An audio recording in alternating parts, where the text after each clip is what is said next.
Libros de Primera y Segunda de Samuel. En nuestras Biblias modernas, estos son dos libros separados, pero esa división es simplemente por la longitud del rollo. Originalmente fue escrito como una sola historia coherente.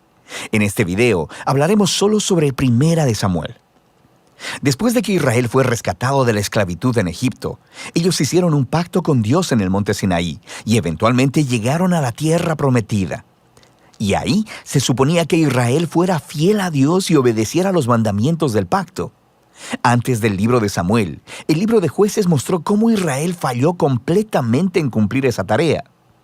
Fue un tiempo de caos moral y mostró la necesidad que tenía Israel de líderes sabios y fieles. El libro de Samuel provee una respuesta a esa necesidad. La historia del libro de Samuel se enfoca en tres personajes principales. El profeta Samuel, de donde el libro toma su nombre. Luego tenemos al rey Saúl y después de él al rey David. Los tres hicieron que Israel pasara de ser un grupo de tribus gobernado por jueces a un reino unificado gobernado por el rey David en Jerusalén. Y el libro de Samuel tiene un diseño fascinante que entreteje la historia de estos tres personajes en 4 partes principales. Samuel es el líder clave y el profeta en la primera sección del libro, pero también juega un rol importante en la siguiente sección, que es la historia de Saúl, la cual se nos cuenta en 2 movimientos: la llegada de Saúl al poder y luego sus fracasos.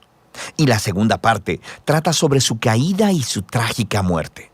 Y luego del drama de la partida de Saúl, se encuentra con la emocionante llegada al poder de David, y luego la historia de David se nos cuenta en 2 movimientos.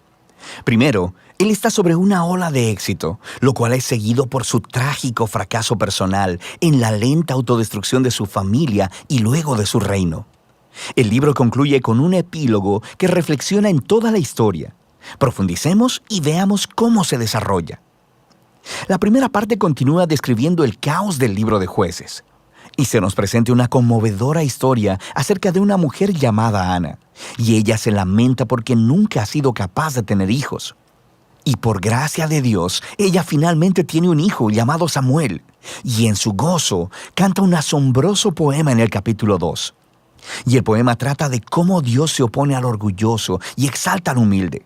De cómo, a pesar de las tragedias y de la maldad humana, Dios está cumpliendo sus propósitos en la historia. Y también trata de cómo Dios un día levantará un rey ungido para su pueblo. El poema de Ana ha sido colocado aquí en el inicio del libro para introducir estos temas claves que veremos a través de toda la historia, como el siguiente.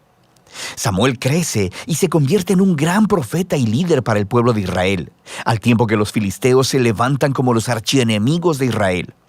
Y en esta batalla crucial, los israelitas se vuelven arrogantes, y en lugar de orar y pedir la ayuda de Dios, sacan el arca del pacto como una especie de trofeo que automáticamente les dará la victoria en la batalla.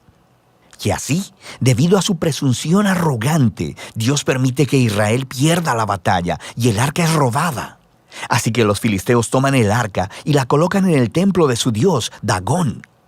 Y luego el Dios de Israel derrota a los filisteos y al dios Dagón sin un ejército, enviando plagas sobre el pueblo.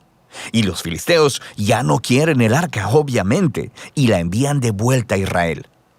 Y el punto de la historia parece ser este: Dios no es el trofeo de Israel y Él se opone al orgullo entre los filisteos, pero también entre su propio pueblo. Y así, Israel necesita permanecer humilde y obediente si quiere experimentar la bendición del pacto de Dios, lo que nos lleva a la siguiente sección principal.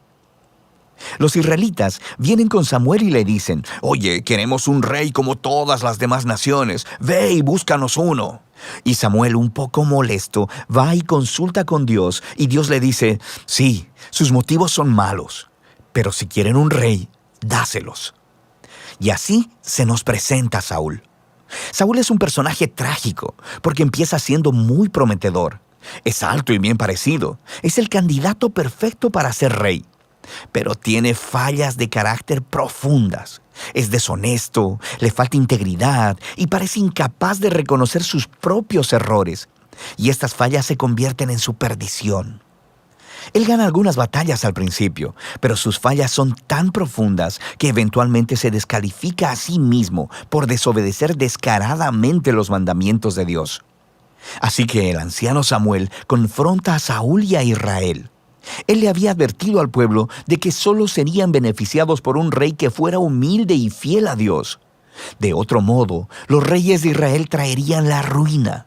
Así que le informa a Saúl que Dios levantará un nuevo rey para reemplazarlo. Y así comienza la caída de Saúl. Al mismo tiempo, Dios está trabajando detrás de escena para levantar a ese nuevo rey. Es un insignificante pastor joven llamado David. Es el candidato menos probable para ser rey. Pero la famosa historia de David y Goliat muestra que Dios no eligió a David por la posición de su familia, sino simplemente por su confianza radical y humilde en el Dios de Israel. De manera que esta historia encarna todos los temas del poema de Ana. Los orgullosos Saúl y Goliat son humillados, mientras que el humilde David es enaltecido. De aquí vemos a Saúl descender lentamente a la locura, mientras David llega al poder. David comienza a trabajar para Saúl como general, y está ganando todas las batallas, y también está ganando toda la fama. Y Saúl se pone celoso y empieza a perseguir a David, hostigándolo y tratando de asesinarlo. David no ha hecho nada malo, así que David simplemente huye y espera en el desierto. Y aquí vemos el verdadero carácter de David. Él tiene muchas oportunidades de matar a Saúl, pero no lo hace. Él simplemente confía que a pesar de la maldad de Saúl, Dios levantará un nuevo rey para su pueblo. Lo que también es interesante es que muchos de los poemas de David que encuentras en el libro de Salmos están ligados a este momento de su vida, y todos expresan la misma actitud de confianza. Y así que esta sección del libro termina con la espantosa muerte de Saúl después de perder una batalla con los filisteos. Primera de Samuel cuenta algunas de las historias más detalladas y bien narradas que encontrarás en la Biblia. Y los personajes Saúl y David son presentados de manera muy realista. Y el autor los está exponiendo como estudios de carácter para que puedas encontrarte a ti mismo en ellos. Así que en la historia de Saúl vemos una advertencia. Es crucial que reflexionemos en nuestras propias fallas de carácter y cómo nos dañan a nosotros y a los que nos rodean. Y con la ayuda de Dios necesitamos humillarnos a nosotros mismos y lidiar con nuestro lado oscuro para que la historia de Saúl no se convierta en la nuestra. David, por otro lado, se nos presenta como ejemplo de paciencia y confianza del tiempo de Dios en nuestras vidas. Él está huyendo en el desierto, siendo perseguido por Saúl. David tenía muchos motivos para pensar que Dios lo había abandonado, pero eso no es lo que él piensa. Así que la historia de David nos motiva a confiar en que, a pesar de la maldad humana, Dios está cumpliendo sus propósitos, oponerse al orgulloso y exaltar al humilde. Y de eso se trata Primera de Samuel.